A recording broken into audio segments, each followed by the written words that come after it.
He laughed sarcastically as he smirked. This is I Don't Even Own a Television, the way of the Shadow Wolves. 1, 2, 3. There are books that are good, there are books that are bad. There's some books so fucking awful you wish you never had read them at all. 'Cause a novel can ruin your life.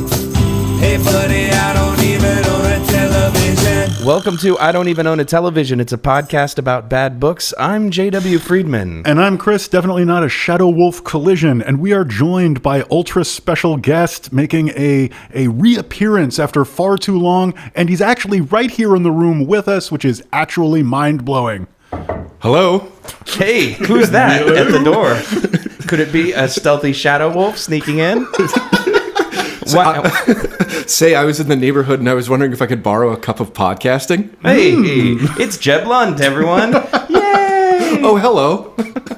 It's great to have you back. Frequently requested, and I'm glad that you've joined us to speak about something that needs to be spoken about, and that is Steven Segal's authorial debut, The Way of the Shadow Wolves.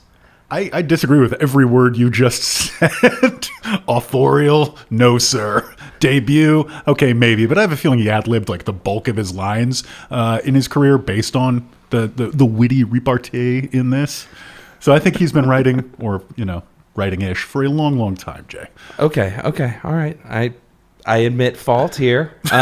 There's at least a 25% chance that some horrible gopher who's been in his employ from some incorporated enterprises that he has that will never actually appear on a released film, it was just sitting there like furiously annotating the recording as he was just yanking on one of those the spring things that don't actually add bulk. They reduce your bursitis. He's just like watching the PGA Tour and looking like at Anna Sorenstam going like that ass. We had different visions because I have written a series of quote unquote serious questions I'm going to be peppering in throughout the show. And one of the first ones that I had was how much cocaine do you think was consumed while writing this horrible piece of garbage? Because I got the impression that this was maybe dictated or scribbled out while the man had his head buried in like a mountain of white powder. I'm going to say zero. I'm going to say that this was likelier a cholesterol coma from trying to eat like Fabergé egg scrambles in some Azerbaijani fortress palace. Oh yeah, I forgot. Yeah. He's no longer, I was going to say he's no longer with us, but he's no longer an American citizen, right? Segal has renounced his citizenship? I think he actually is like a tripartite citizenship. I think he still has U.S. and then he has Serbian and Russian. Ah, okay. I know that, yeah, he lives somewhere else because, he's convinced, as we'll get into, bad things are afoot here in the States. And, he's not necessarily wrong on that front, but I'd say the details are a little scrambled, much like the Fabergé eggs previously mentioned. We might want to take a step back. Perhaps not everyone is as up to speed on Steven Segal and his whereabouts. Steven Segal was notably described by Bart Simpson once as a lesser light of 80s and 90s action cinema. I believe the exact line was something like, and to a lesser extent, your Segals and your Van Dams. Mm-hmm, yeah. So he's somewhere on the pyramid, but like he's a ways below your Stallones, your Norrises. Really? Not even close to your Schwarzeneggers. I'm not even sure he's that much above your Jeff Speakman. My Jeff Speakman, is right at the top of the pedestal. Cynthia Rothrock? Does she fit into this somehow? Absolutely. Okay. Where does American gymnast Kurt Thomas and the timing of gymnastics and the discipline of karate, where does he rank? Unfortunately, he ranks, I think, very highly, but over on the flash in the pan pantheon. Steven Segal is, a heavyset gentleman known for not moving his face much, not moving his body much, kind of doing like little hand motions that somehow cause men to fly across the room, frequently through a window. not being there when you try to push him, and not living in the country now, which can't possibly have anything to do with outstanding back taxes. Yeah, no, definitely not. I would say he's also known as a noted quote-unquote Orientalist. He is a man who has starred in several movies where he channels the wisdom of the Far East, despite being a very white man with a very bad ponytail. And a former blues man, if memory serves. I think he cut one blues record. He also legendarily spent the bulk of his career claiming to be a former CIA agent. I'm not going to say ruse, that might be actionable. I will say merely a tactic, bolstered considerably by the CIA's policy of not commenting on who has or has not worked for them. He also apparently claimed to have learned, become an Aikido master, which I think Aikido mastery all begins with grab my wrist. But he trained under the guy who invented it, who died before, like, whatever extant records show Steven Seagal entering Japan. So, yeah. Well, right. He learned it the best way, Jeb. He learned it from his spirit, which appeared to him in his hotel room and was like, hey. Yeah, you can get to the minibar a little bit later, Steve. First, I want to show you a thing. If somebody's coming at you, here's a thought. Sidestep. Well, interestingly, I am an IKEA master, which means I never follow the little map. I know all the shortcuts through the bedroom set. So, God. Puts me and Steven on equal footing. Also, neither of us has written a good book. Zing. So, yeah, as far as I know, this is his first novel. Am I correct? Yeah, I hope so. Yeah. I think it's got to be because he put a big picture of himself on the cover, and that seems like something you only do when it's your coming out party, as it were. Oh boy, time has not been kind to Mr. Segal either, and I'm not here to shame anyone for their looks, but apparently he's one of the few men who, as he's gotten older, his forehead has actually gotten smaller, and his hairline has gotten closer and closer to his eyebrows. It's very strange. He kind of looks like a character from Duke Nukem or Doom or one of those like 1990s games where they just map a face onto a block. He's got like first generation Tomb Raider face. Exactly. So yeah, just wanted to get that out there. He also has a color of hair and facial hair that does not appear in nature. It's this kind of, there's a certain just for men quality about it. It starts and ends with Pantone, I think, somewhere. It's amazing that he's on the cover of his own book and he doesn't even look good airbrushed. Right. It's like Okay, all right, but enough of making fun of this man himself. I think it's time to talk about the book. Let's make fun of his works. Yeah, The Way of the Shadow Wolves. Even before we get to plot in 60 seconds, I think we need to talk about the provenance of this piece of literature.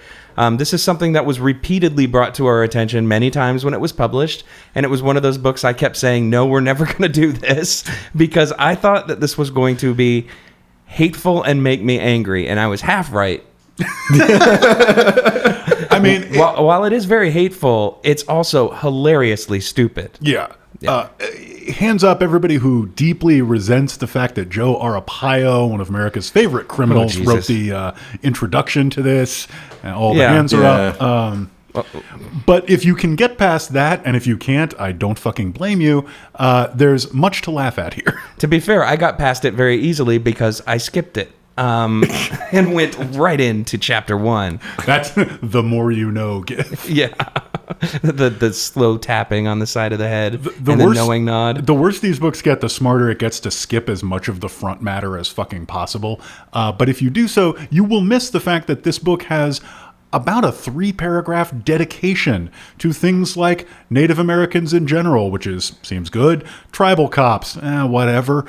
Border Patrol, okay, starting to really lose me here, buddy. And then I believe to the good citizens of the country who are ready to reclaim their republic by like hugging a constitution today. Mm-hmm. And fucking a flag. Yeah, so just before we get started, if you're thinking about reading this book, which you probably shouldn't, you should know that this, much like a previous book we've covered, Monday Night Jihad, is quite literally Islamophobic in a way that's rarely occurred in fiction, I feel like, whereas the man who wrote this is very obviously terrified of Muslims. Like literally afraid. Yeah. Like checking the bed checking under the bed for Muslims before going to bed. Like picking up your shoe and shaking it to make sure no Muslims fall out before you stick your foot in there. Yeah. Yeah, it's that. So just be aware going in, reading it if you're going to, but don't read it. But in addition to that, I think it's just worth noting too, Steven Segal, as I mentioned before, apparently is not only very fascinated by the wisdom of the ancient Far East. This is a man who thinks every Native American on the planet is a magical being who kisses wolves and become invisible to white men. Jay, if I may do the interrupting dance for a moment. Yeah. It was just like there's something for everything, and like it really does seem like when you watch UHF, like cowboys and Indians things, there's got to be an approaching the vehicle dance. There's got to be. Yeah, no, there is.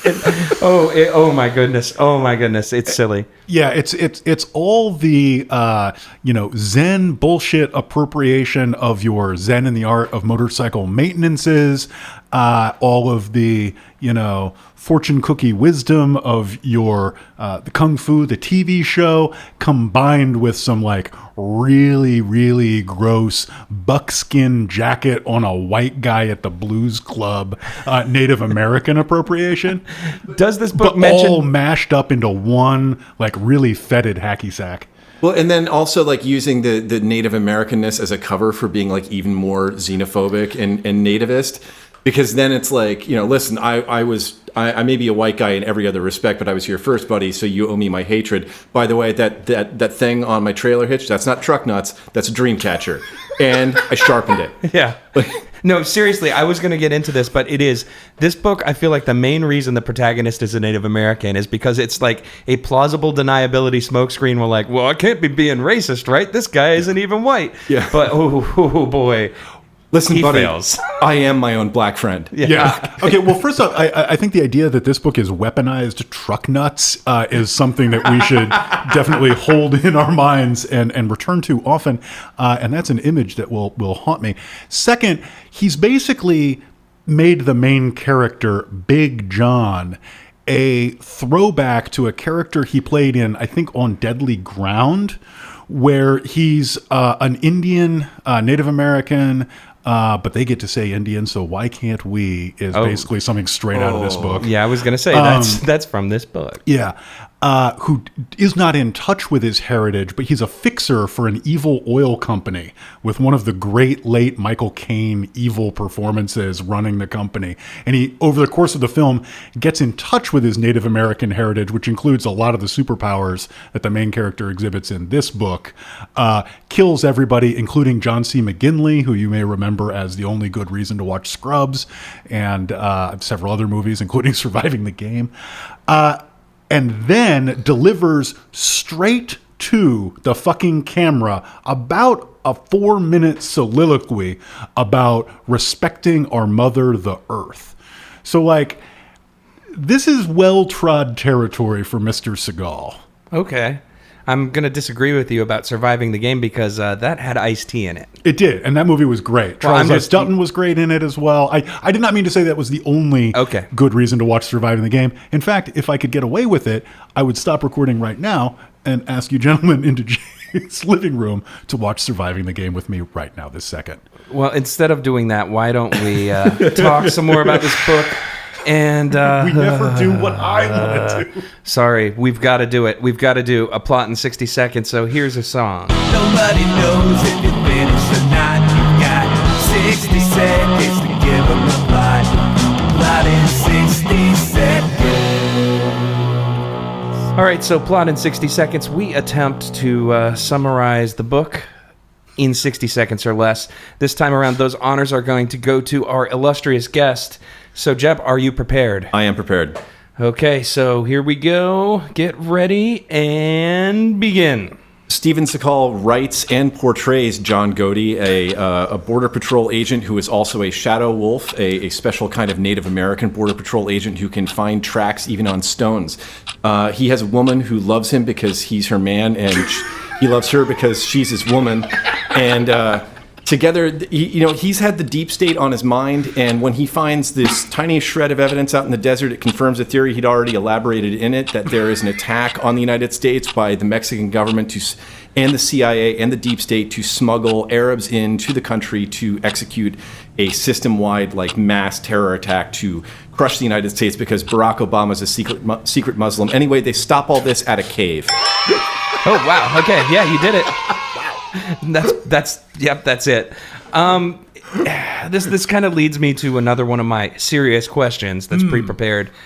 This was supposed to be a movie, right? Yeah. Do both of you get that impression? Yeah, and I wasn't joking earlier. I really do feel like it kind of got dictated somewhere. Like it's just, it's such a thin plot, and then what fills it out is all this procedural stuff like detailing. First of all, it's never a car. They're always in a vehicle. Yeah. Because I guess his co-writer is a former Border Patrol agent, so he had to. I mean, like he could stop himself from writing subject, but he couldn't stop writing vehicle. But it's always like, well, they quickly had a meeting about what to do next, and like what to do next stays the same for like 75% of the book. You're like, do we need to call another meeting? Are we circling back? Do we need to loop somebody in? At roughly how many times does one character explain to another character the plot to that point, all of which events actually took place within the first, say, 40 pages of the book? Like, it's at least 3, right? Many times. And I would say for me, the biggest clue that this was supposed to be a movie is that there's at least 5 instances of a character telling another character, this isn't a movie. And with the quality of writing in this, if this were intended to be a novel, it would have been, this isn't a novel. Yeah. So. And it works debatably well in your average B movie. It works less well on the page to have like every third, utterance start, listen, asshole. I mean, like you need the Segalian gravitas to really sell that, and it just doesn't come across, on an e-reader screen. Like all of that aggro male banter, like I love you because I'm denigrating everything about you, like. That seems to, like, when you have no expectation of ever fleshing out that character because they only get 90 minutes of screen time, that is non-procedural. It doesn't matter. You're like, hey, asshole. Hey, fuckface. Can I fuck your wife? I'm fucking your wife. It's totally that. Another big clue is that this literally starts out with stage directions. Yeah. The first sentence in the actual book is italicized and says, in a darkened Arizona movie theater, a somber male voice provides commentary over the Native American chanting and drumming that plays in the background. It's like not only stage direction, it's an expository narrator at the beginning of a book. I love it so much. Yeah, I mean, the degree to which this reads like a book is minimal, especially, and I think we're going to talk a lot about this, but especially with respect to how people's actions or how people's sentences to each other are described is extremely screenplay, right? Like, you can't just put it on the page and let the reader understand that it was sarcastic. You have to say, he smirked sarcastically, or, yes. Like, there's moment after moment where there's one that's like, Dave touched John's arm to indicate that he should be careful and wait. And it's like, no, we know what arm touching is for. Like, you don't have to, like, spell all of that out. Like, there is not an unmodified noun. Like, it's never John, it's always Big John, the rangy lawman. Pointed at his eyes to indicate that he would keep an eye on things, in quotes. That's actually a sentence from the book. That might be my favorite sentence from the book, actually. Oh, yeah, so I think we should get into high points, low points, because we're already almost talking about them. So here's a snappy little theme. High points are high, and low points are low. High points, low points, get ready to go. All right, so high points and low points. We're going to talk about the good parts of this book and also the bad parts. One of these will be easier than the other. But we like to do the compliment sandwich style and begin and end with high points. So I'll go first, and I hopefully I'm not stealing anyone's thunder here, but I know I probably am. I've used this crutch before. I don't think it's ever been more true than this book. This is written so poorly that it's hilarious. Like, I hate to get super internet-y here, but if anyone remembers the webcomic Achewood, every piece of dialogue in this book could be in a word balloon in Achewood, which was like written in a very purposefully stilted, kind of awkward sort of way that Steven Segal achieves effortlessly, like without even trying. Like, it's It's amazing. The word embedded is in this book a bunch, but it's spelled with an I instead of E. There's no concept of irony or humor in just on a sentence by sentence level. It is fucking hilarious. And I'm sure we'll get into a bunch of examples of this later, but that made it really entertaining to read for me. So that's a massive high point. Yeah, it has this amazing, like, translated from some other language, but possibly not a human language vibe that really does a lot of heavy lifting in terms of carrying you through this thing. Can I read one thing real quick? I insist that you do. Yeah, just to point this out. This is a character named Noche, who is also a res police officer, saying, yeah, and I'm the one with the blanket that I dropped on a big fat rattler sitting near my truck, eyeing a mouse that was running towards this building. Pissed that snake off. Man, did I do that. And he came out of that old blanket ready to put his anger on the first living creature he met. Shoot. Put my anger on the first living creature I meet. That's like my new slogan. I mean, you can almost squint really hard and see like some tremendously underrated character actor selling that. Oh yeah. But you gotta try. I've got one more thing and then I'll give it up. But you had to see this woman. She is so freaking hot. Makes me lose my cool. He paused and then caught himself. In a good way, little brother. Chicks that look as good as she does can do that. Even to guys as good looking as me. There's like, yeah, every time they try to make it sound like humans are involved, it just sounds like an after school special. It's like, let me tell you, it's about some girls who are perfect 10s. Sometimes we call that cherry. Do you know that bad can also mean good? All right, because that girl is bad. Are you interested in some weed or a marijuana cigarette? No, dope is for dopes. Yeah, well, don't be chicken. Come on. First one's free. All right, Jeb, had you any high points during the experience of reading this pile of trash? I was thinking of them in sort of binary. So one of my low points is kind of like this, but one of my high points was that he just sort of assumed that there was no division among the folkways of any Native American tribes, and that they all just are kind of friends, and they. You know, everybody's kind of got just a Native American Rolodex with everyone in there.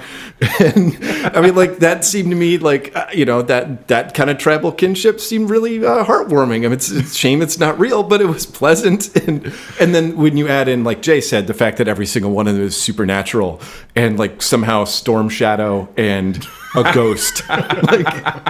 Also, like, what is the rough ratio between like Native Americans we are introduced to and have a speaking part, and shadow wolves? Like, they're like all shadow wolves. Like there's like two people on this res who are not, in fact, like hyper special Native American ninjas, right? Yeah, they're the moms. Yeah, Oh, the that's moms, true, or maybe the moms. bartender. Although the bartender sounded pretty good, Yeah. except that he's explicit. Like, this is on the page. Like, they ordered their beers. The bartender brought them within 2 minutes.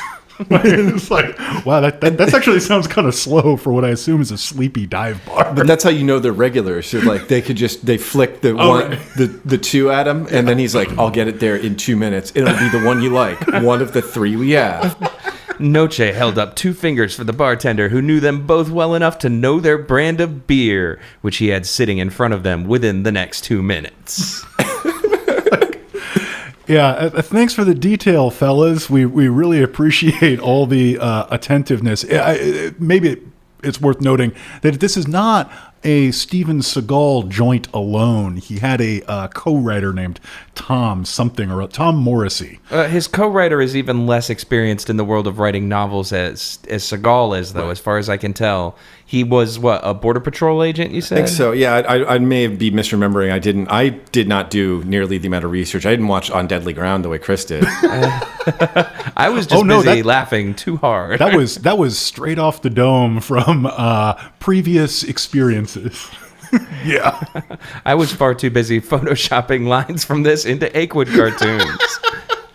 I did like that though, because all those little touches where they feel like they have. It reminded me of an observation you had from the O'Reilly one we did, where like O'Reilly just stops to explain the concept of ladies' night. Yeah. Well, right after they order the 2 beers, one of them turns to the other and goes, "This is just like Cheers, where everybody knows your name." In case you've never heard of a bar or television before. Yeah, it's a little like, somebody gave this an editing pass. Just kidding, fellas. I know that didn't happen. I don't think Embedded would have snuck by multiple times, but sorry. Ithaca is spelled wrong the same way twice, which is amazing to me. And there's a couple like homonym errors where it's like he wretched on the ground, not retched. Spell check won't catch that. Spell check knows where Ithaca is and whether or not it's an I or an A. But anyway, it's like somebody gave it an editing pass and was like question mark on the side of the paragraph where like the bartender knew their brand. So they had to like tack that conversation on just so like it's been taken care of. I guess I owe you guys a high point. This kind of builds a little bit on Jay's. The prose in this is extraordinary, and to illustrate that, I did a search for the word that appears in most of my favorite sentences. So did Jeb. We were talking about this. No shit. Is the word indicating? No, I have my own word. Please continue. Okay. Oh, wow. This is getting good. So the things that need to be indicated in Segal Land, Arizona, run a little something like this. The marshal tried to caution him about going it alone, but before he could utter a sound indicating that, the big man faded into the night. Amma sat on a box against the wall. She nodded at Alicia, indicating she was feeling well enough to wait those few minutes. Alicia's voice rose, indicating her concern. The gangster shrugged with a gesture, indicating, "What else can I do?" That one came up a number of times. This is probably the best. He held up fingers, indicating 3 minutes before they got to them. His estimate was off because they started rolling faster as they got closer. It's the kind of like tell, don't show writing that I do when I'm trying to write bad on purpose. Bad on purpose. Like, I mean, literally stuff in this where there'll be a sentence where it'll say, so-and-so knew blank because blank, which you should never, ever write in a novel. I'm only going to do 2 more. Okay. He pointed at himself and then pointed 2 fingers at his eyes, indicating he would, quote, take a look. And then maybe the best, not anymore. We got warrants. Federal warrants. He waved some papers at John, indicating that he was holding the warrants in his hand. What's got 2 thumbs and fights terrorists? He pointed himself with his thumbs, indicating it was him. Like indicating he would take a look is the moment that this book almost broke me. And I was like, do I like this book? No, I don't. But I did like that moment. So, Jeb, what was your word? My word was, I just want to say, actually, that like I really feel like most of the formal writing training the 2 of them had was like paperwork for arrests. Yeah. And so, because it's indicate and vehicle, there were a couple others that I saw and I didn't go back. But like, you're right. It's like cop report stuff, it's right? Copies, yeah. My word was gut. Oh, my God. Because John Godey is always justifying something by his gut. And I think there are 28 instances in which it's used just in the, like, a divining organ kind of capacity. So, and people respond to it. It's already so famous to them that, like, John says, well, the deep state is, we're smuggling in 1,500 Arabs to bring down the United States. How do you know this, John? Gut? And then John nods. They knew he had a good gut. No, it's like literally his boss like calls all the cops into a room at one point to give them the kind of like obligatory, just in case you walked into the movie late, here's the setup. And he's like, this is Big John's thing. I believe you all know what a good gut he has. And the camera slowly pans around the room to a bunch of men in uniforms, like solemnly nodding. Like, we do know how good John's gut is. Harumph. When people say that about me, they're just talking about how none of my old pants fit. I mean, how in really boring movies, really boring reviewers will be like, oh my God, it's like New York or LA is like a character in the story. In this book, the gut is really like a character in the story. Unfortunately, it's a little Poochie-esque. Like, whenever the gut is not being talked about, other people are anxiously asking, like, John, Big John, you rangy lawman, what does your gut say about this situation? And he's like, I don't know, Alicia, but I could sure go for a cup of coffee, which is what passes for a joke in this book. If you don't mind, I would like to read a few of these out of context. Sure. Gut? Gut was John's stoic answer. Sunday knew John's instincts were incredibly sharp, and when he said, my gut, that meant it could be practically taken as fact. The need to keep this to himself until after he had run a DNA and dental records ID check was firmly entrenched in his gut. And his gut was leaning toward looking into the area where Sweet Tooth had camped. His gut was leaning. That's what happens to me when I'm trying to look cool outside the 7-Eleven. It's his baby, and I believe you all know that he has an accurate gut. They had all learned not to disagree with him when he said, I feel it in my gut. Gut, John answered matter-of-factly. Ooh, stoically and matter-of-factly. His gut took him to another part of the parking lot. Wow. Jesus Christ. He spoke about your gut and felt that the spirit would deliver this outcome. Oh, wait, it's a spiritual gut, too. I hope it's a global gut because I really want to see him climb to the top of the aggro crag. He's not a globalist. Oh, yeah, that's true. Oh, but he does have some things. Like, if you thought you were going to get out of this book without a couple casual mentions of a Zionist banking conspiracy, boy, I got news for you, fella. If you thought you'd get out of the preface without mention of the one family that controls the world's banks, you thought wrong, or should I say, I thought wrong, and I'm just going to go ahead and claim that as my low point. Okay.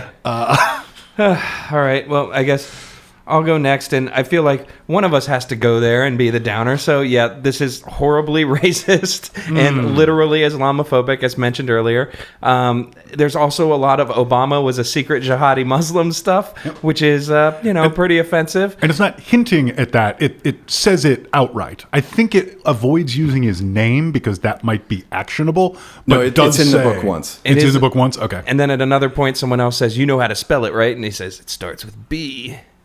Is that what that meant? Like, because I for flew sure. by that, and I was just like, "Are they talking about bitches?" I genuinely No. had no idea what that was supposed to mean. They meant Barack. And like, I mean, the book's only saving grace is that it's written in the style of like an angry editorial from a penny saver newsletter. Because if this were better written, it would actually be very upsetting. Yeah. But the fact that it's so fucking stupid makes it really feel like you're just like listening to a drunk uncle at Thanksgiving rant and rave. And I mean, it's a low point for sure because it's filled with awful, dehumanizing politics. However, if you just want to laugh at somebody stupid, it almost becomes a moderately high point. Yeah, which surprised me, actually. This is written worse and plotted far worse than shit we've done. Like the first, we didn't do the Marksman book, but we did like Mac Bolan, Destroyer. That was smarter than this on every level. Cybernark. Like a bad RoboCop knockoff we did a couple of months ago was better than this on every possible level, like technical, content, context, whatever. Like this is so dumb and so bad that's the only redeemable thing about it. It's very hard to take seriously, which makes it very hard to muster up the type of anger that this content should cause you to feel because you're just so busy gawking at how stupid and awful it is. Yeah. Yeah, I mean, like, there's probably a larger epistemological point to make about like where this conspiracy comes from, but the assumption that is made that the reader already knows about all these things to the degree, like to the highly fallacious and like fever dream degree that the writers do, and that it doesn't need explaining. Like they mention the Fast and Furious program under Obama and Eric Holder twice before they even clarify what it might actually have been about. And then never quite actually finish putting those pins into their murder board on the wall. Yeah, and as somebody who's not well versed in right-wing conspiracy theories, I literally thought they were referring to the movie until it's explicitly mentioned that it was a government program. I was like, "What? Fast and Furious? Well, what's going on here?" It was very strange. Yeah, and but it has that effect of like if somebody I know well or not, starts ranting to me about something terrifying that they assume I have knowledge of, and I'm allowed to project whatever meaning on it, I'm going to think they're a lot crazier than somebody who's talking about something that happened for real. Like, even if they got a bad take on it, like, somebody just starts talking to you about, like, the fucking saucer people and, like, the amygdaloids. You're like, I thought that was part of a brain. Is there, like, an organelle that came from space and it's come, and then that's more flabbergasting than anything. Like, the assumption that this is just common knowledge on whatever plane that you're on. It's like, what if they made the entire plane, or what in this case, the entire book out of dog whistles? Because that's all it is. It's just like throwing up, quasi-shared knowledge and quasi-shared references. It reminds me a lot of like when you're talking to someone who spends too much time on the internet and they'll just start like throwing out memes like you're supposed to get them. And you're like, I actually don't know what a heckin' doggo is. Right. Yeah. But Sometimes it do be like that. Exactly. Stop saying bottom text. Yes. I don't know what you mean.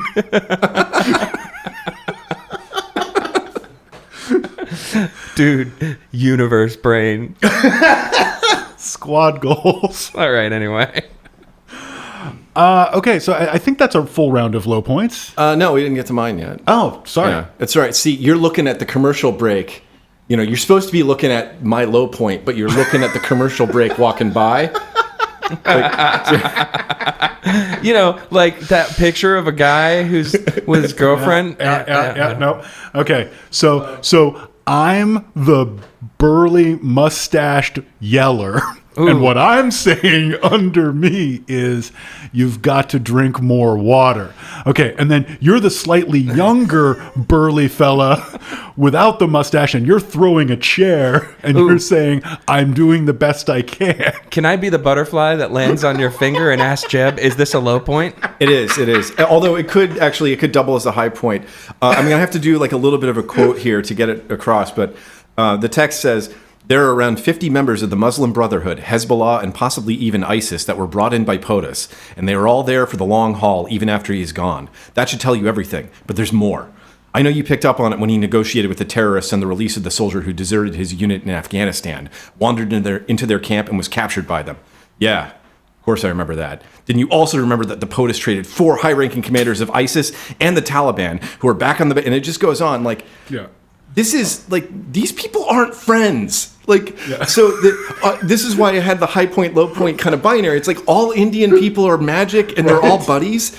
And then and that's great. That's positive. I think that would be wonderful. If they're into it, obviously it's their thing. But all jihadists don't have their jihadi Rolodex. And like the idea that Hezbollah and ISIS are hanging out, it'd be like, if you're like, they got all the big terrorist orgs working together on this one. The IRA, the Ergen, the Stern Gang, the Ku Klux Klan, and the Baader Meinhof group. Yeah. Wow. It somehow completely flew over my head while reading this, too, that he's talking about Bo Bergdahl.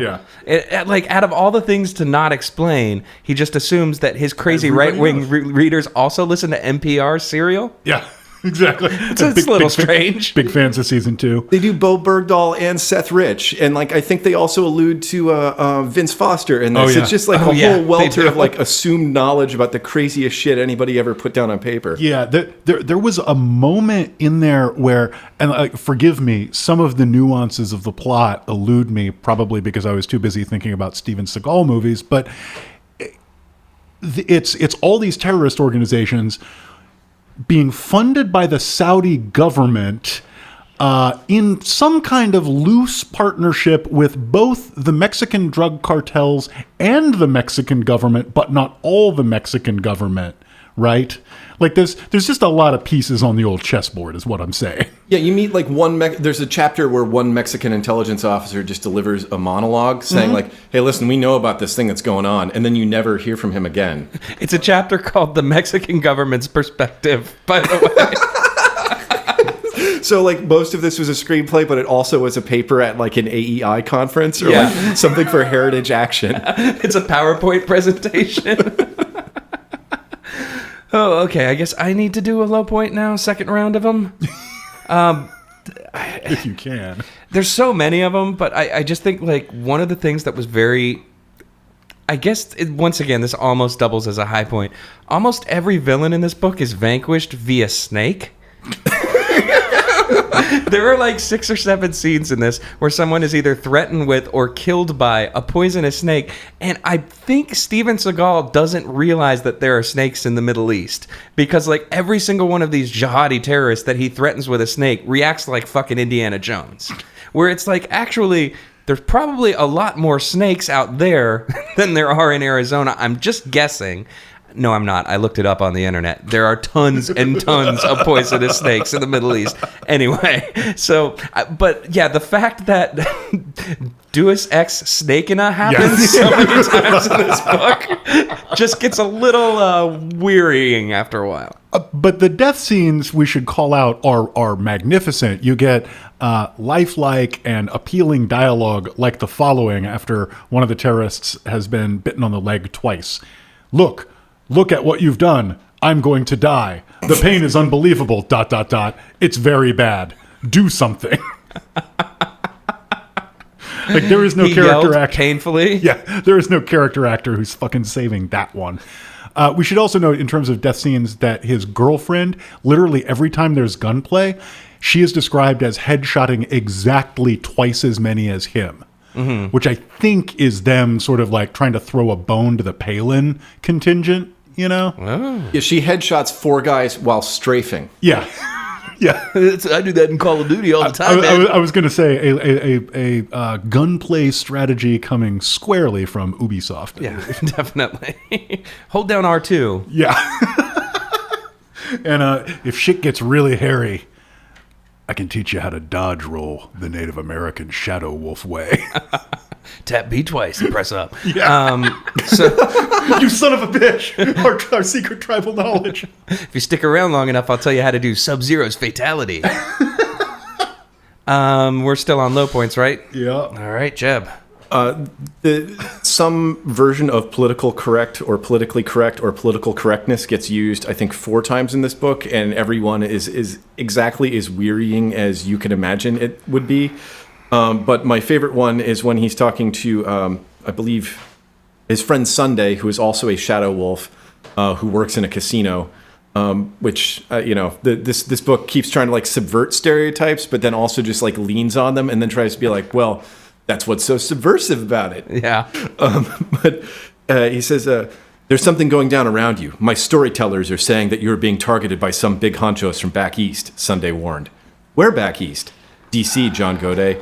D.C., the land of the Redskins. That was Sunday's way of making a joke in a serious situation by bringing up the politically correct silliness over the name of that team. Yes, thank you, obviously not Native American person, for putting the words into a Native American character's mouth. Obviously, nobody out there who is a native is concerned about the name of the Washington Redskins, especially not the large masses of Native Americans who gather at their games to protest. It's political correctness. What happened to civility, guys? Nina laughed at the extremely racist reference, then became serious again. Let's go a little deeper on Sunday, because as the token guy who seems really good and like on the side of righteousness, but is the only actual casualty, I think we owe him that respect and that honor, especially as an elder. John's phone buzzed. It was his shadow wolf brother Sunday, longtime mentor and beloved guardian, who worked in security at the casino while actually being a deep undercover DEA agent. Long-time listener, first-time caller, Sunday. So, pour one out for Sunday. He works in casino security, but apparently was not quite head on a swivel enough to avoid getting headshotted literally in the parking lot on the way inside. Also, Sunday responsible for one of my supplementary high points when like both of them have ransacked a hotel room and found a flash drive, and like John is flummoxed. He doesn't know what the fuck to do. He's like, how can we possibly get the information off this? And Sunday's like, I know a guy. Pulls him into the office and is like, that's my laptop. I know a guy. His name is Laptop. Yeah, his name is, you're going to like him. His name's Dell. Yeah. Just plug that into my friend here. He'll read the contents back to you, but in text. It's really strange. I guess I owe you guys a low point. Yeah. This obviously was not something that flummoxed Jeb because he said the name a bunch of times. I could not come up with a plausible pronunciation for the main character's last name, even though somebody spells it out and is like, they're making fun of him. They're like, you mean that John Goudet? But like, I was like, I don't know what this, it's Gode. I don't know how it's supposed to sound. And so it was like a little like, speed bump. It was like hitting a curb every time his name came up throughout the stupendous 223-page runtime. Well, when the only time a pronunciation guide is given is by someone pronouncing it ironically, it's a little hard to figure out, know? So I'm like, is this a joke about Tom Joad? Because that seems a little highfalutin. Well, this is a book that name checks Billy Jack like at least 4 times. So. I was just reading it like Goad because I read the laziest way possible. I read in meathead pronunciation, and then when I have to convert it to out loud, I'm like, I'll take a stab. And then when somebody made fun of him for that, I figured it must be like Godet or like have some kind of like E sound on the E that was active. Yeah. It's never made clear. But yeah, it's just like, I don't know. It continually, it continually annoyed me. And perhaps this is a very common name in Arizona and amongst Native Americans, and we're all just ignorant, but it is worth mentioning that his father is supposed to be a Mohawk, and I come from a Mohawk family and have never heard the name Godet in my life. So we're all like Williams and stuff up there. But you don't know about... Also, I'm not one of those Mohawks from Arizona. That's exactly what I was going to say. Like, the half of my family that are Mohawk are from Ontario. Right. It's a long way to go, but this kind of gets back to your Indian Rolodex thing that you're... Native American Rolex, but as I learned from this book, it's okay because they say it. So. It's all just one big happy family. Yeah. So I need to get on they all wear feathered headdresses and really enjoyed horsemanship. Yeah, I need to get on the phone to some of my long-lost relatives and start working on my Shadow Wolf skills, basically. Clearly. This is the second episode in a row that I've mentioned this, but this sounds like something from Metal Gear. Once again. The Way of the Shadow Wolves, a Kojima production. Anyway, sorry. I'm nerding out. We need to finish up with another round of high points. So I'm just going to go right back to what we were kind of just talking about with all of the Native Americans knowing each other, and something we mentioned earlier, which was the fact that almost all of them, except for the women, are shadow wolves, because the first time the shadow wolves are mentioned, it's like a secret society. Then he keeps bringing in more and more of his shadow wolf brothers, to the point where about halfway through the book, a chapter starts with the sentence, "Meanwhile, John Godet had convened a shadow wolf only lunch meeting at Sonny's restaurant," which just reminded me so much of like the Little League team going to the pizza place after the big game, All right, Shadow Wolves. Yeah. I got a pitcher of Cokes. Everybody come and sit down. Yeah. There's like there's the folded piece of paper that somebody's written Shadow Wolves in marker on the tables to let you know that those are yours. Totally. Fred Flintstone's there with a bison hat on for some reason. I'm mixing metaphors, sorry. But yeah, that was a great high point for me. Also, like, that's what, your Netflix shows would hold to, like, that's the cliffhanger at the second to last episode of the first season. There's finally the Shadow Wolf meeting at the bar. You know what I mean? And this just sort of like casually throws it away. It's infuriating. You're like, it could be momentous, but it's meeting 17 of 34. Yeah. But also the Shadow Wolf thing, it's supposed to, nobody can track them. They can track everyone, but no one can track them. They're just going to melt into the American government jungle like the Viet Cong somehow, right? But when he goes into the office for the first time, it also on like page 35 says John took off his black jacket, which had a patch on the left sleeve with an insignia of a wolf encapsulated in an arrowhead. Oh, cool! They're the Sons of Anarchy. You're a secret organization, but you've got like flair. merit badges. Well, you got flair. Yeah. There's not much secret about the Shadow Wolves in this book. Everyone's like, John Godet, isn't he one of those Shadow Wolves? I mean, I also think, I filled out a census form or two in my day. I'm relatively certain that somebody in the government, if they were really that interested in rooting out the only thing that can oppose the deep state, which we haven't brought up the words deep state enough because, woo boy, that's repeated ad nauseum. It's in the subtitle. Yeah. It's the part of this, the title of the book that veers squarely left into polemic off of the well-trod fiction trail. But for Deep State, just read Boogeyman. Yeah. Because that's what it means every time. I realized that about the third time it came up when it was like, the deep state within the media was doing blah, blah, blah. And I was like, oh, right. Okay, you don't know what deep state is either. Great. Let's just call it Boogeyman from here on out. Well, no, I'm sorry, I don't want to trample on your point. What's amazing, though, is like their definition of the deep state is elites from Ivy League colleges who are entrenched in things like the State Department and the Secret Intelligence Services and who have connections in banking and connections at the top of industry. It's like, you're saying the establishment. Right. It's just the establishment.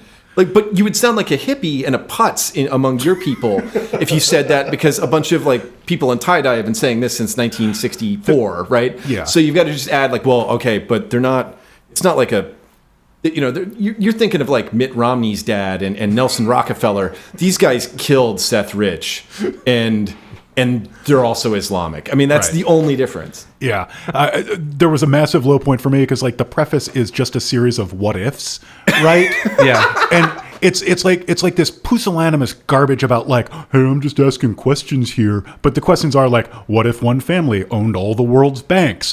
What if intelligence agencies were running pedophile rings to In the basement blackmail, of a peace to blackmail politicians? But then there were a couple there that I was like, well, shit, like I actually kind of agree with this. And it just made me feel really sad because it was like, what if most of the things that the West produces are bad for people and wasteful? And I was like, well, you kind of got me there, buddy. You know, like, and like they think they're dropping a truth bomb. It's like, what if the universities are also complicit in the deep state narrative? What if most of history taught as a lie?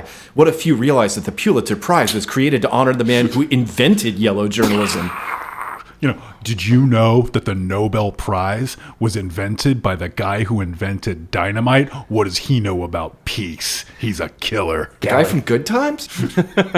I just had galaxy brain. Yeah. I think we're still doing high points though, right? Yeah, so sorry, I kind of got sidetracked there.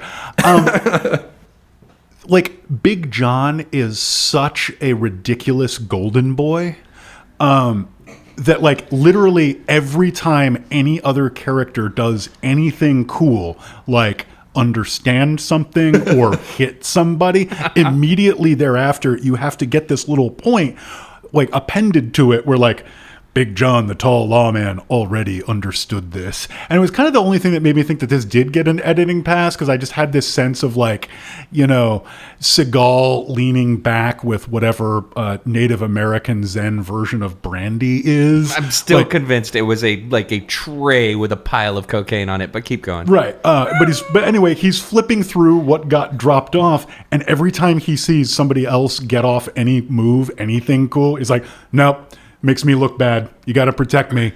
So, like, the other writers got to come in and, like, append something so he's always the baby face.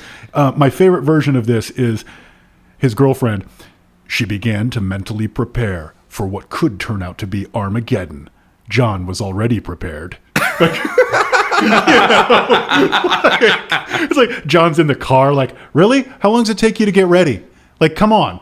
Like, Yeah. we're leaving. I'm already prepared. I didn't highlight any of these, and I wish I should, but there are literally 2 or 3 points where one of his subordinates does something good and basically turns to him and is like, did you see? Did you see, Big John? I did it. Did you see? It's pretty good. Anyway, final high point. Mine was just all the times they tried to, like, sandwich in some martial arts shit for John. Oh, yeah, I forgot about it entirely. So, like, Oh, it's got all your Segal moves. there's a couple of these, like, John put his hand up and turned it from front to back, then closed it from pinky to thumb in a circular grasp known in martial arts as the Talon Fist. It was the way hawk grasps its prey and a method of gaining everyone's attention. Like I'm we're doing gonna it be right now. boisterously playing grab ass at the office, right? Like, we're all passing around some email forward, and then like the Talon Fist is gonna be elevated. It's like, oh no, what if he comes by and chokes all of us? Everybody, shh. The Talon Fist, guys. Talon Fist. It's like one step above, I think, what they used to do in my girlfriend's, like, kindergarten class, which is hold up basically the NWO I was gonna say, Wolfpack that's the thing. too sweet. But they called it the Quiet Coyote.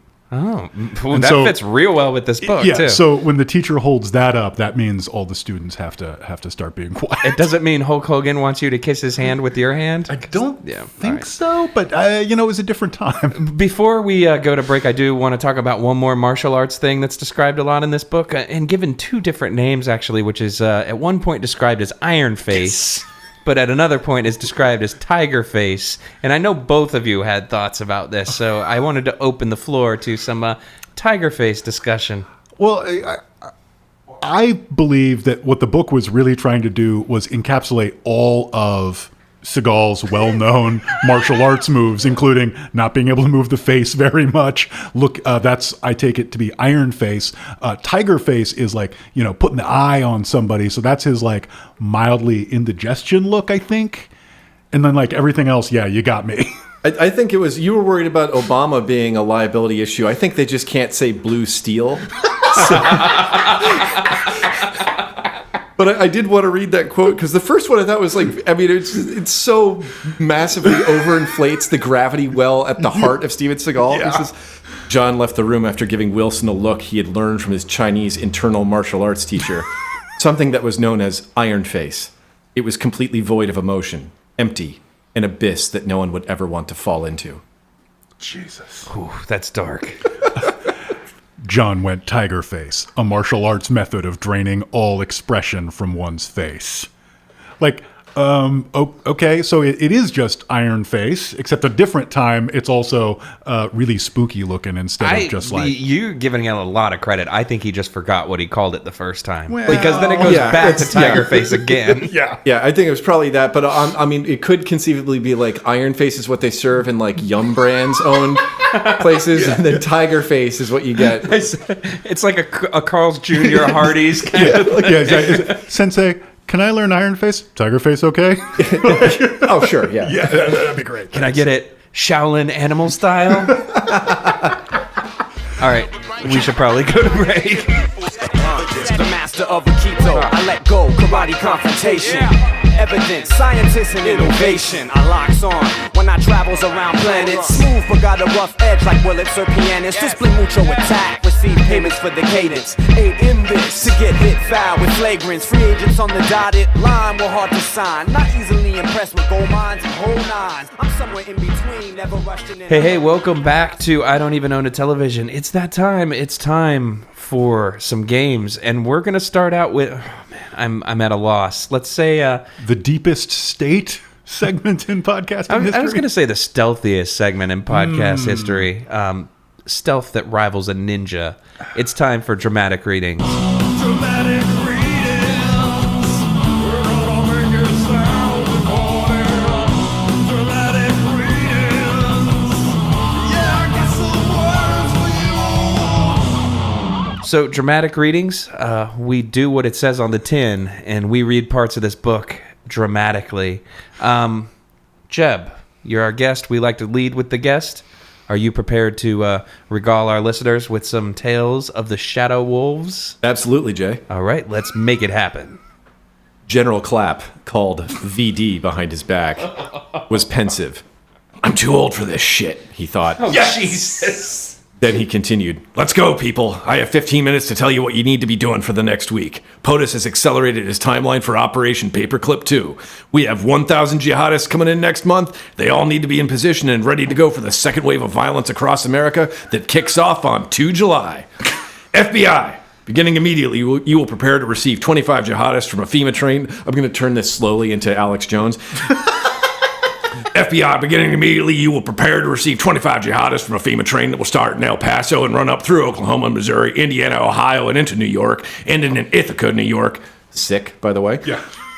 We're going to show flyover country what terrorism looks like up close and personal.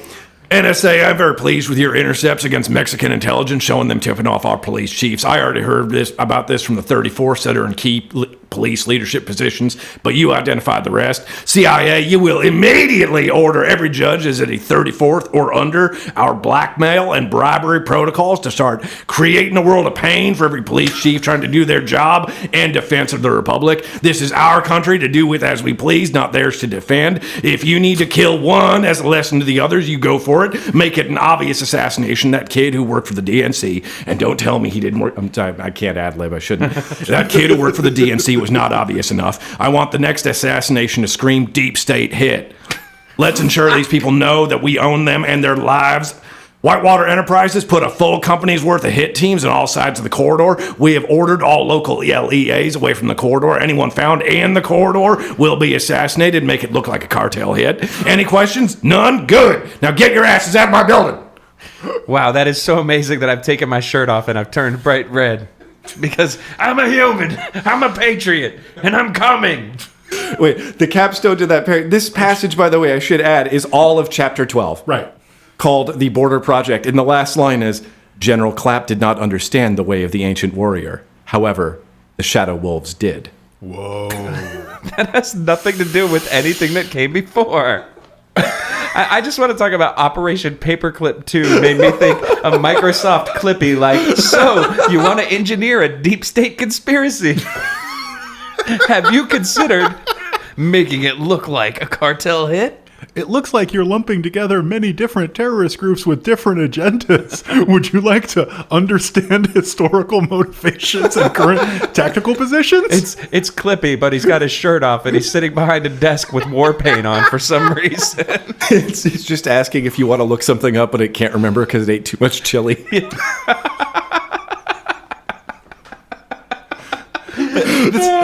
So yeah, and like the fact that this was supposed to be some kind of movie precursor like substance is so clear, because that is an entire self-contained chapter.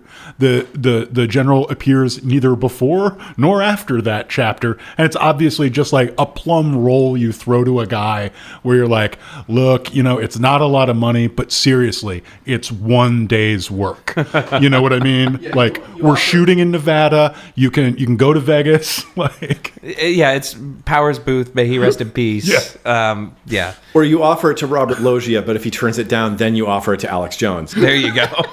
Only if you're Richard Linklater. Yeah. But and this movie has deep pull. This movie has this book has like three others of those. There's like this entire sub-thread involving an investigative reporter who never actually appears on screen. Well, she does like briefly, but then dies. I was going to say she does without her hands and feet buried in a pit, but yeah. Although her calling card for when she goes to see John Godey is she apparently leaves like a cheesecake photo for him, or like a headshot that's really steamy. No, she's just that hot, and also she's a New York Times investigative reporter, which is odd because the New York Times usually not the paper of record for the target audience of this particular book. But she's also staying in a luxury hotel, like she's staying in the fanciest hotel in town. Now I've met upwards of 3 journalists, and when they're working, they're usually more hitting up friends to crash on floors. Yeah. You know what I mean? It's they're not staying at the Hilton. And also the way she entices him, it should be mentioned, is with a hot cup of coffee, because as mentioned, she knows quite deliberately, the word's out, Johnny boy, you are a coffee freak, and apparently the world knows it. He's all right. It's amazing. He's all right. Yeah, the depth of character notes in this is just, chef kissing fingers, right? He likes coffee. There's one side character who, as he's walking up to his door, is explicitly described as twirling his keys around his finger. Yeah. Thanks to both of you for no-selling my second Rick James joke in a row. I didn't want to get in the way. I was enjoying the hell out of it. Anyway, the word about Johnny Boy is he's super freaky. About he's coffee? A coffee freak. Yeah. So. Okay. Collision, would you like to go next? I would adore to. I believe you have some martial arts violence. We do. So we're doing the thing that you should never do at the dinner table. We've talked about politics. Now we're going to talk about violence, and I believe a little later we might even talk about sex. Oh, it's going to happen. John went tiger face. a martial arts method of draining all expression from one's face. Sorry, I have to stop you for 1 second. Go Tiger Face to me sounds like something that's going to be on the next Drake record.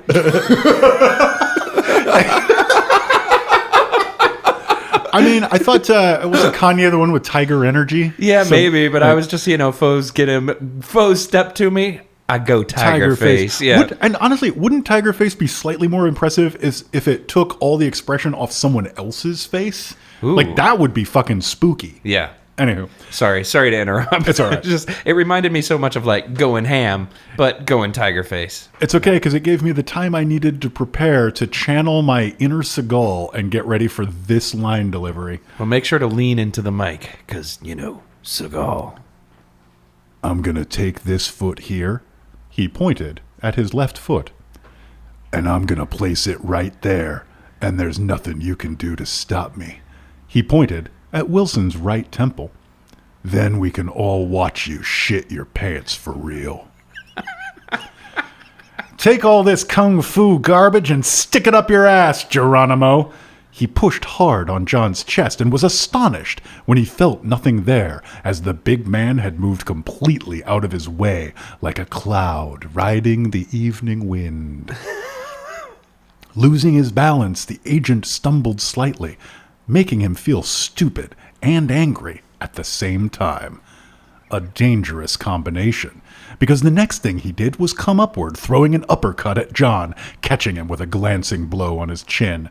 Wilson then threw a punch with furious energy, catching John in the ribs, but hurting the furious agent's hand far more than it hurt John.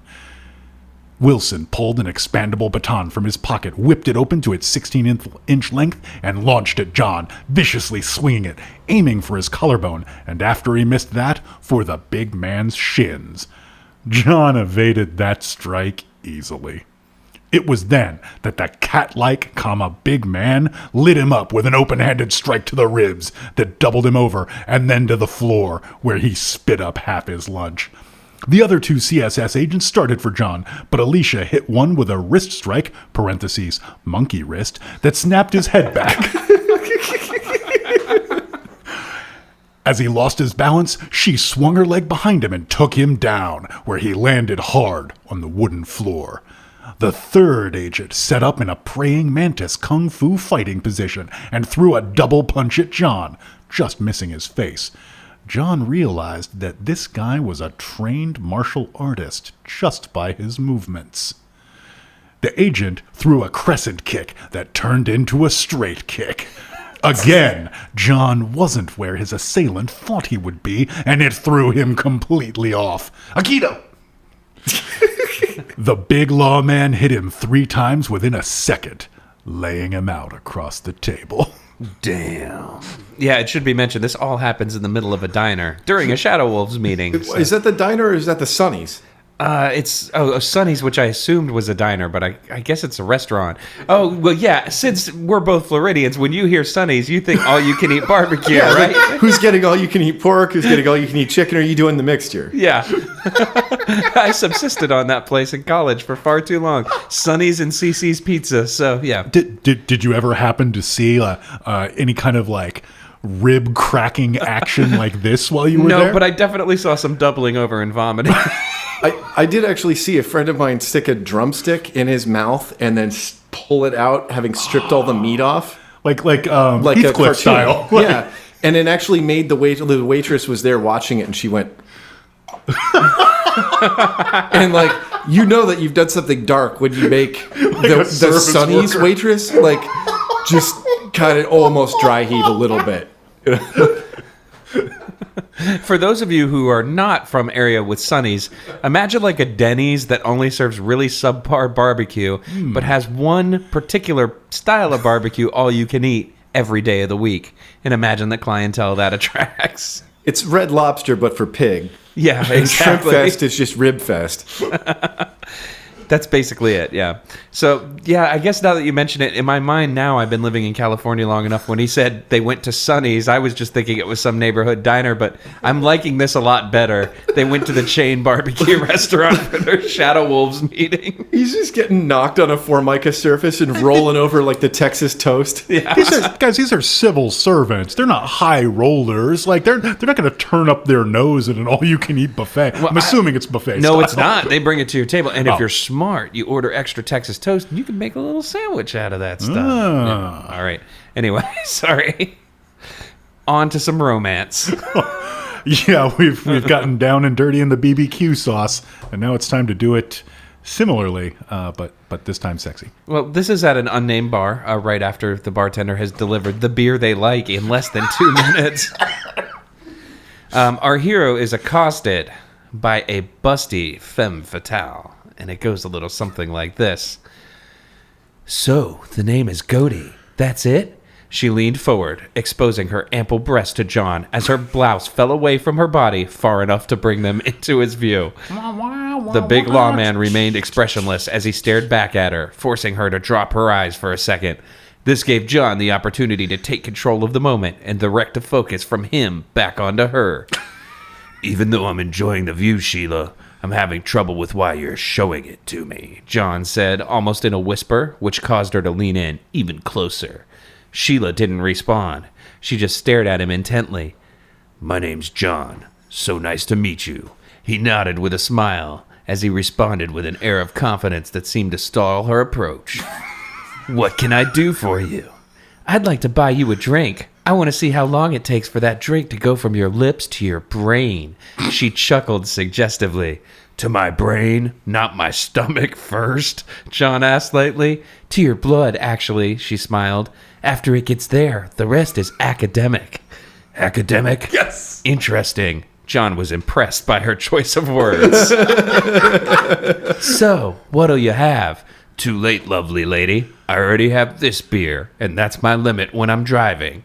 Why not let your buddy here drive? She looked at Noche as she spoke.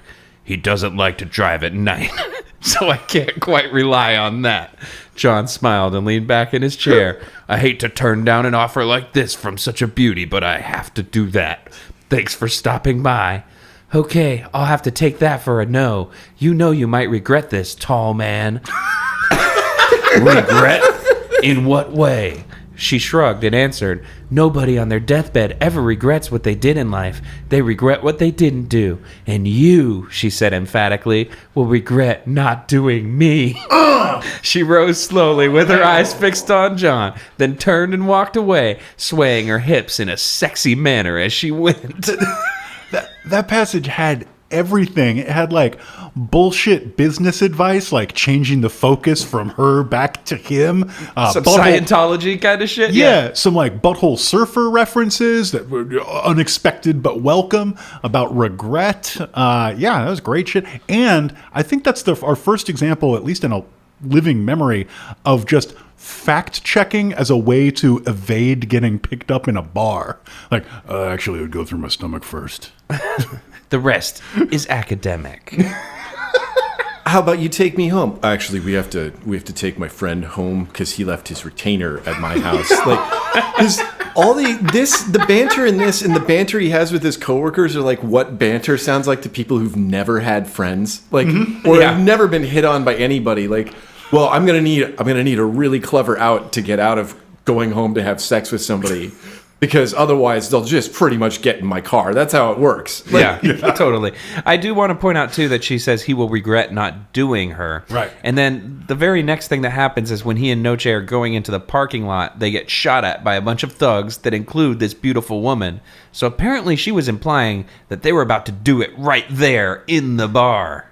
Just wanted to point that out. No, I think she was going to take him home and then like and then murder kill him sex style. See, I thought they were going to like maybe go into like a dirty ass bar men's room or something, because that's just how my mind works. Ladies, give me a call. All right. Anyway, sorry everyone. Let's move on to another game. What is your fave? What is your fave? When you're presented with a list of options, what is your fave? So, what is your fave? Sometimes we take this very literally, sometimes we don't. This time, we're taking it very literally, but this is a play in 2 acts.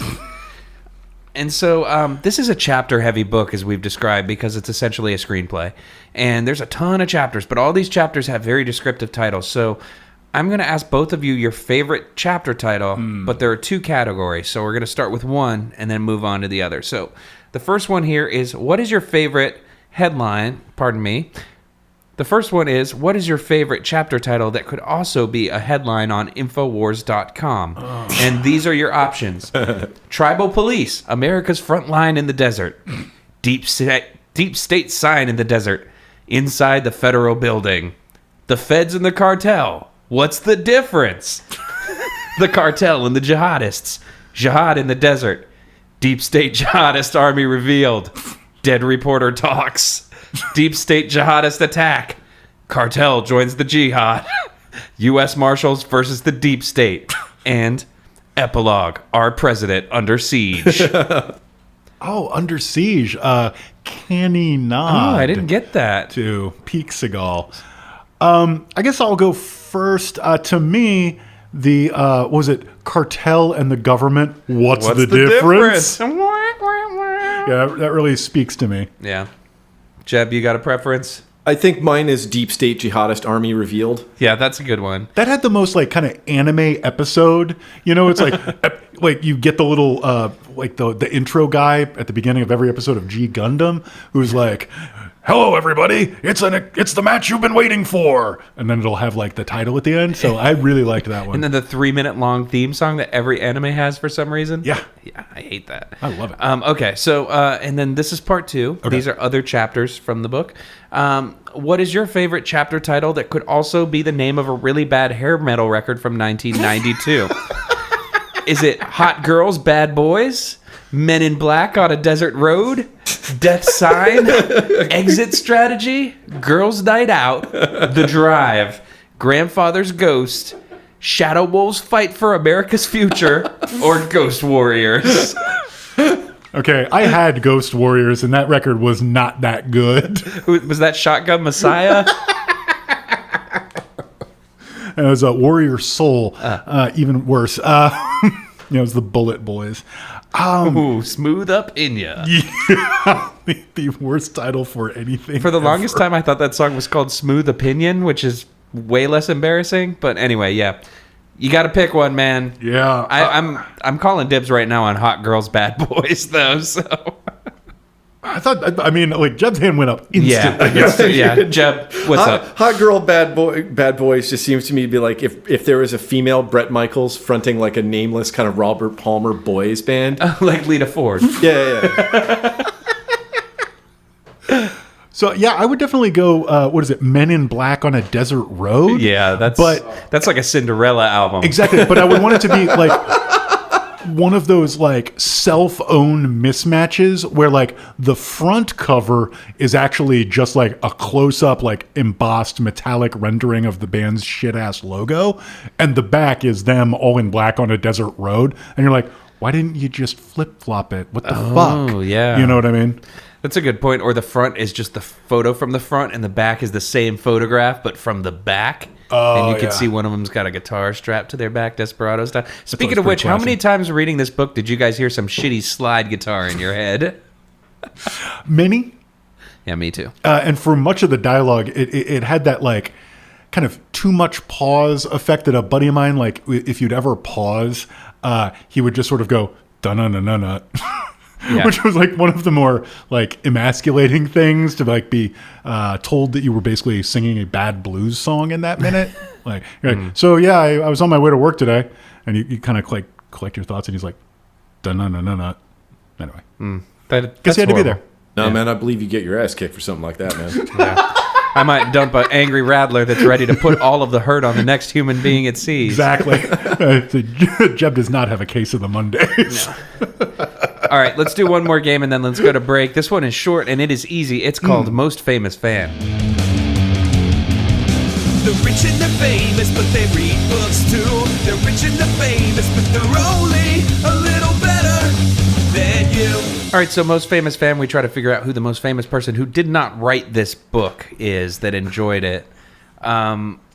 I kind of want to hold off on mine. So, Collision, I know you said you had one prepared. Okay, yeah. Let's continue with the degree of difficulty setting. Yeah, no Steven Segal. No Steven Segal, and nobody in this room.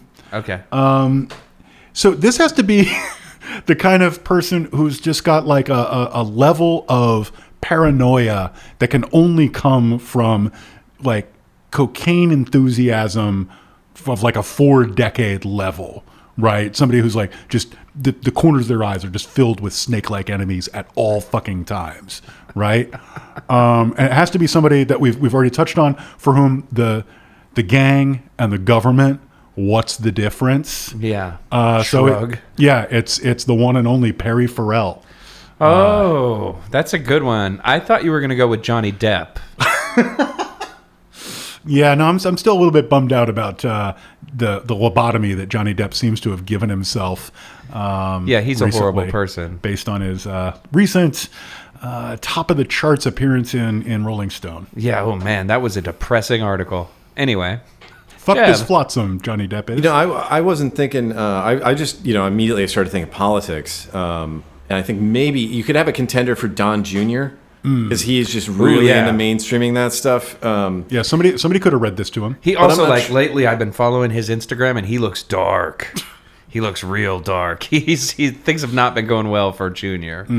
But I don't know as if he's like sincerely on board. But the person I could see absolutely going like, what a page turner, but in like a really adenoidal way would be Billy Corgan. Oh, I could see Billy Corgan like giving this book to he would have a paper copy. He's got a couple of copies, and like he would be like sitting next to you in a park and he's like, you should check it out. And like, I don't need, you don't need to believe everything at once, but I mean, just give it an open mind and think about it. I think you're going to be surprised, is what I'm saying. And for those who don't know, Billy Corgan now a recurring guest on InfoWars, and he is claimed to have seen lizard people. Ooh. That's good. It's a mirror. So we're kind of on the same page here as far as worlds, all three of us. Oh. But mine's coming from kind of a different place. I don't necessarily think that this guy would be 100% supportive of all the politics, but I know that he'd be getting all misty about the descriptions of the mythical shadow wolves using their magical Indian powers, and that man is Anthony Kiedis. Oh, yeah. Like, he'd be like looking at his Dreamcatcher collection and being like, I wish I could kiss a wolf too. And yeah, he really is nodding at himself, because I think Anthony Kiedis is number 2 only to Steven Tyler in the annals of guys who like to quote their own nonsensical lyrics in interviews as though that will explain something. And so he's probably like looking into the mirror, kind of making, blue steel eye contact with himself, thinking like, true men don't kill coyote. It do be like that. I am Apache Rose Peacock. Yeah. I'm just picturing him like with his little iPad and like getting to the action sequence and nodding his head and like and he just can't help but like use his mouth to start scoring it. He's like scatting to himself. Me and my brothers in the Shadow Wolves can't wait. Gonna go on the trip and top the deep state. And that's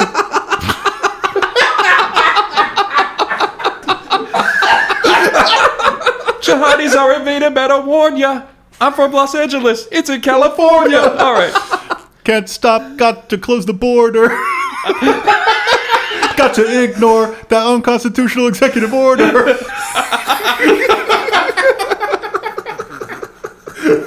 What we got is a terrorist-orama. Thanks to you, Barack Obama. Well, we've got Sharia and got to put it in you. This Sharia law invasion is looking silly whack. It's time for Billy Jack. All right, sorry. Lengthy basal. And Flea's available to play a supporting role in our film. Yeah. Flea's one of the generals. He just gives a briefing. Oh my God. I would actually legitimately enjoy seeing Flea dressed as a general. All right, we've been going on forever and ever, and we should probably take a break and come back and not talk about this anymore. Oh, good brother, just when I thought that I had seen it all, my eyes popped out, my dick got hard, and I dropped my jaw. I saw a bird walking down the block, my name Apache Rose. Peacock, I could not speak, I was in shock, but I told my niece to please not knock. Stealthily, we've snuck back into the room with skills as adept as a ninjas. And we're done talking about Way of the Shadow Wolves by Steven Segal. It's time to recommend things that don't suck. Jeb, would you like to go first? Sure. Neither of them are new. Unfortunately, everything that I read that is new is almost always an article, and it's pretty transient. But just on account of the spate of celebrity suicides, I went back and read a piece that I love from I think 2003 or 2002 from the New Yorker by Tad Friend called "Jumpers," and it's about the allure of committing suicide on the Golden Gate Bridge. And in a way, it's also about the accommodations we as a society don't make for people who are not doing well mentally because it's ugly to us. And that is literalized in the fact that they still have not put up a barrier on the Golden Gate Bridge. But also, I think of it for a couple of reasons. I mean, here in the Bay Area, and they say like the number one phobia of people living in the Bay Area is bridges. That's something I share. But also, whenever there's sort of this celebrity suicide, I think of a line when they talk to the very few survivors of jumping over the Golden Gate Bridge. And the guy says, as I was sailing over the cord, I had an epiphany, and that was that every single thing in my life was solvable except for the thing I had just done. Yeah, I've read that exact article, and that stuck with me, too. That, and I believe they also interview some of the people who are tasked with cleaning up the unfortunate situations that happen after someone jumps, which is something you don't really think about, and it really affects these people deeply on a like a very profound level. And so, yeah, don't jump off a bridge, folks. Get help if you're not feeling good. That was number one. Did you have a second? Oh, I'm sorry. Yeah, my second was just, with the explainer culture of journalism and people thinking that there's always going to be a rational approach to something, I've been thinking a lot about how poorly that kind of journalism has been covering retrospectives of the First World War, and also how that kind of thinking didn't handle the First World War very well.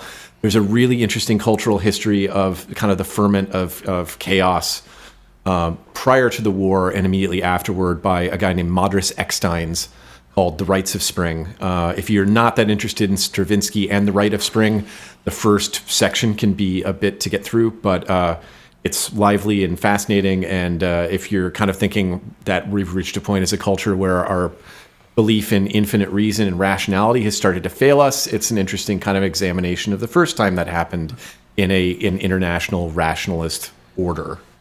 I literally have a movement from The Rites of Spring tattooed on me. So I am a Stravinsky fan, but I have yet to read that essay. So Right on. yeah, all right. It's the sacrificial dance movement. It's my favorite. So for me, I guess I'm just going to recommend... haven't had a lot of time to read again, folks. We've been doing a lot of stuff, but as all of you know, at home, maybe this is your first time and you don't know, I'm a fan of the British mystery series. I've recently rediscovered Endeavour, which is the prequel to the Inspector Morse series. Features some incredible acting by Sean Evans, who just really inhabits this character. Really, really good mysteries that you can actually puzzle out on your own, and just it's cool. It's a period piece. It takes place kind of post World War II in the late 50s, early 60s. And each episode does a really good job of kind of grounding you of where society is at through kind of subtle ways. Like there'll be an ongoing thing of England's in the World Cup happening in the background of one episode, or in another episode you'll just randomly hear on the radio in the background Martin Luther King has been assassinated. And I don't know, it's cool. It's pretty serious stuff, but it's also a good mystery show, and I enjoyed it a lot. I believe it's actually based on a series of novels, which I have yet to read, but I'm going to check out because I love Inspector Morse. And his first name is Endeavour. That's why the show is called Endeavour, and damn, that's a cool name. That's a pretty good name.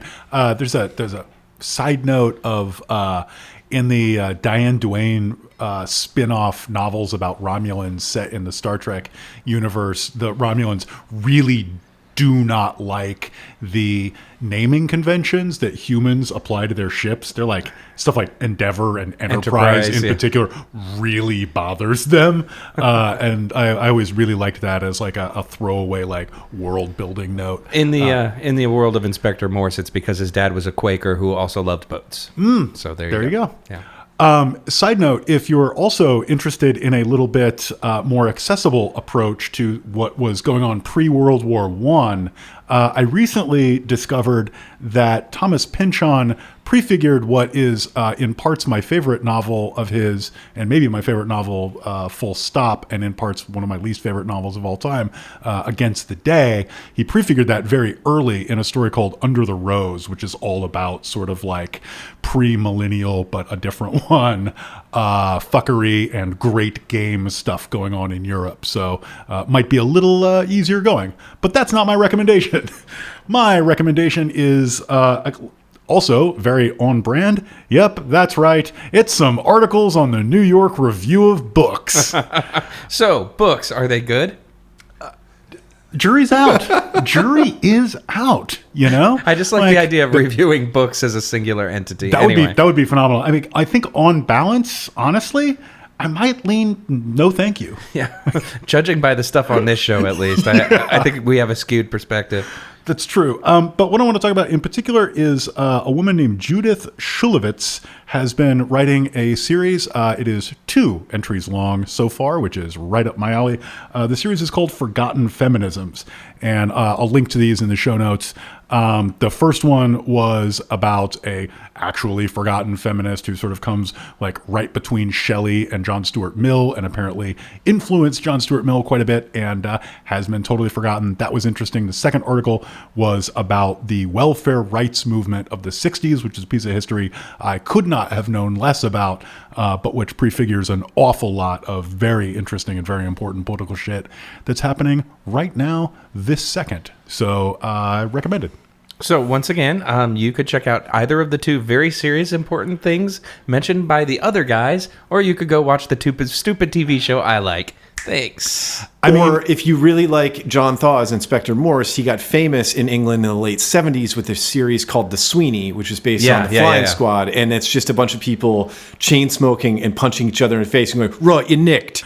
So, Jeb, thank you so much for being on the show once again. If people want to keep in touch with your goings-on and follow your projects, how would they do that? Right now, I have a very sincere podcast that is sort of in the spirit of I don't even own a television, where we're critical. We're not trying to be too mean. Where David Roth of Deadspin and I watch Hallmark movies. David Roth, friend of the show. Yes, and former guest. And so that's on Patreon.com/This Week in Atrocity. I think is the Patreon, because that was for my more serious podcast, which we don't want to do much anymore. It's getting hard to talk about bummer shit lately. Yeah. It just comes too fast and furious. Hey. Actually, the easiest way to find me is I have a Facebook writing page called Jeb Lund's Word Salad, and if I do anything related to podcasts, guesting on here, or my own, or if my writing appears anywhere, that'll be the first place it's linked. Cool. So check that out for sure. And thank you again. It's been awesome to record in the same room with you for once and not have the awkward delay of a Skype call. And so...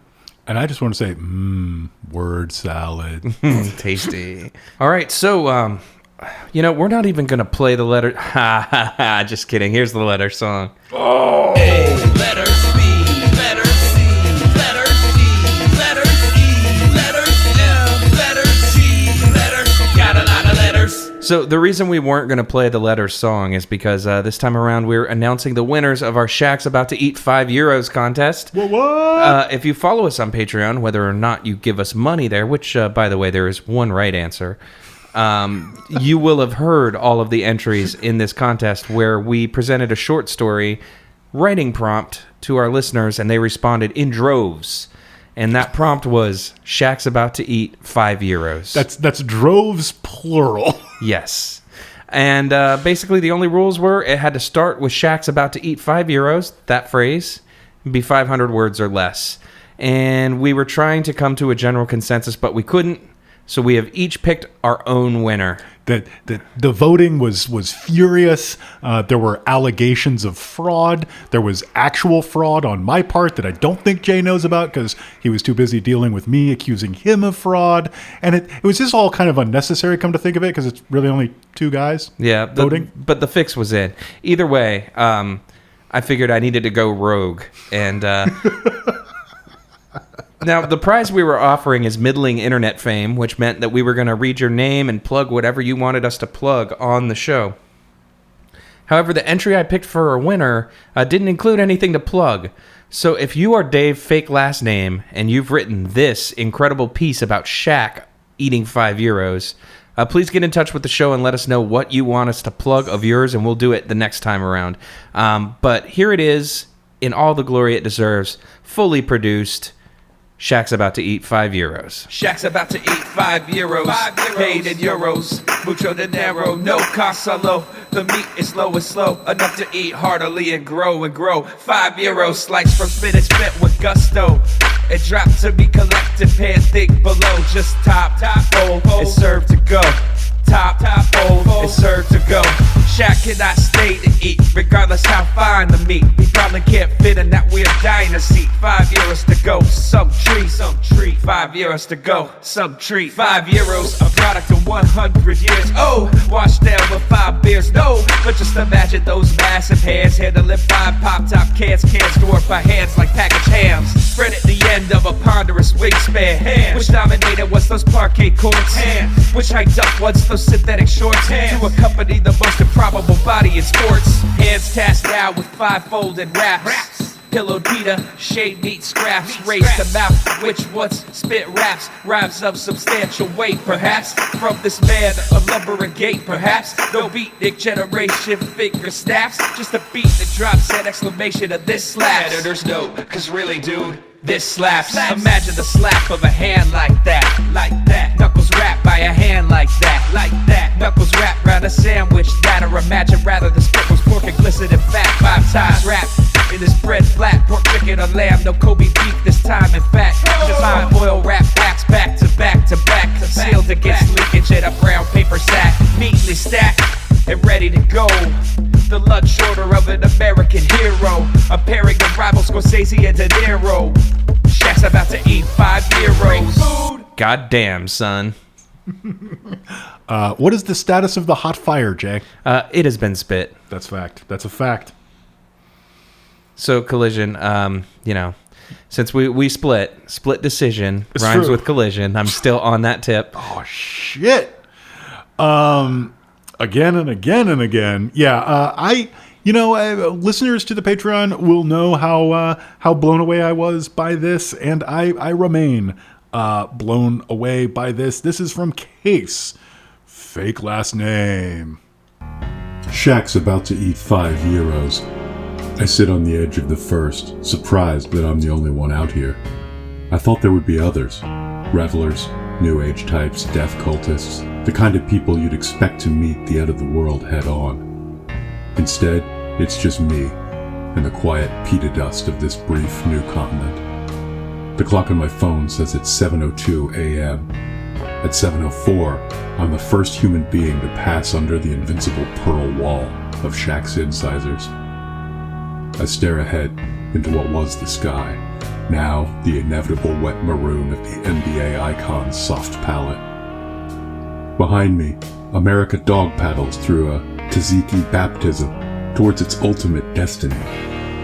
Behind America, all the other pieces of the world, all of its cities and peoples, have been arranged by some absurd trick of Armageddon math into the finest feat of nourishment ever performed. An hour passes. My butt sinks an inch into the flour. The shape of Shaq's uvula materializes in the distance. A wrecking ball, or a stalactite, or the pendulum of a clock bigger than any mountain ever climbed, and destined to outlast them all as well.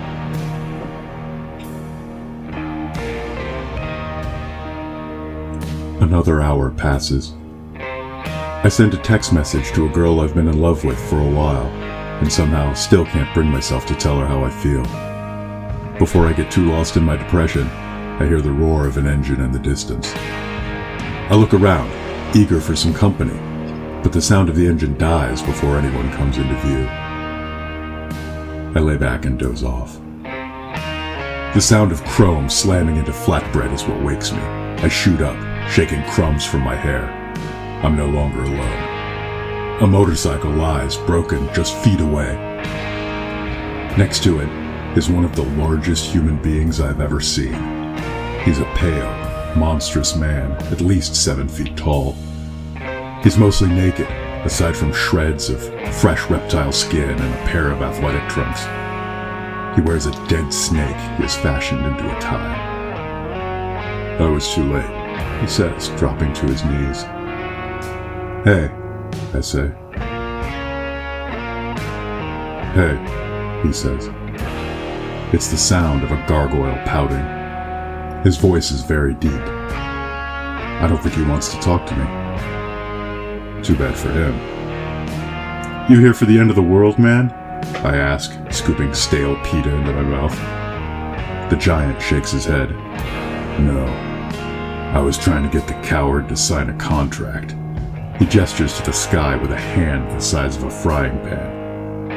I swallow my mouth full of bread. "Shaq?" I ask. "Who else?" All I can do is shrug. "You know something about this man?" He nods. "Mind telling me? I'd like to know what this whole thing's about before I'm a smear running down Kazam's throat." "We were supposed to have a match, me and him. WrestleMania. Had it all worked out. I got in the best shape of my life. Then, the day before he's supposed to sign the contract, he says he has a scheduling conflict. Then the big baby appears in the sky, starts to devour all of creation." He stands up, takes a terrible step towards the Euro's edge. "What about our match, Shaq?" he screams. He breaks into a run. Before I can call out, he's gone. Seconds later, I hear 3 chimes. A bell rings on the wind. That one was really good too. I mean, we had a ton of really good entries. It should be noted, these to me weren't me picking the best. This was me picking the one that sang the song of my heart to me, thus picking me up and enhancing my life. That's true. They were all the best. But now you know, if you want to butter us up, what you have to do. For me, it's basically anything that rhymes. and for Collision, it has to be existential and kind of depressing. Yeah, boy, do I seek out that old depressing media these days. I make good decisions, kids. Good decisions. But yeah, so as previously mentioned, quite a bit. We are on Patreon, patreon.com/IDEOTVpod. Come on down there, have a listen. We have a lot of stuff up there, even if you don't donate. But if you feel like backing us, you get a full bonus episode every month, and it's pretty good stuff. Yeah, we just picked out what we're going to do for this month, and teehee, I'm wringing my gloved and slightly bloody hands in anticipation. Hint, hint. Let's say it might be a little horrifying. It's something you can really look forward to, boys and ghouls. To sinking your teeth into. Yeah. But yeah, also we're on Twitter, IDEOTV Pod. We're also on Facebook. We got the IDEOTV Pod Party Pit, which is another word you can put after Facebook.com and a slash. And you will be sent to a group where people like to talk about all sorts of book-related shit that has to do with this show, and sometimes, frequently, does not. Yeah, crabs, nice people. It is one of the more posy spaces on the internet, and we'd like to keep it that way. So on the off chance, if you're listening and you like to be a jerk, don't step into the party pit. But if you like to have fun with your pals, join us. Yeah, it's a pajama jammy jam, basically. So it's a house party 2 joke that 3 people will get. And if you do get it, I want to be your friend. Thank you so much for listening. We will be back again in a couple weeks with another book to talk about. And until next time, Shadow the Wolf? Ride the crab in a way that leaves no trace. Like a ninja.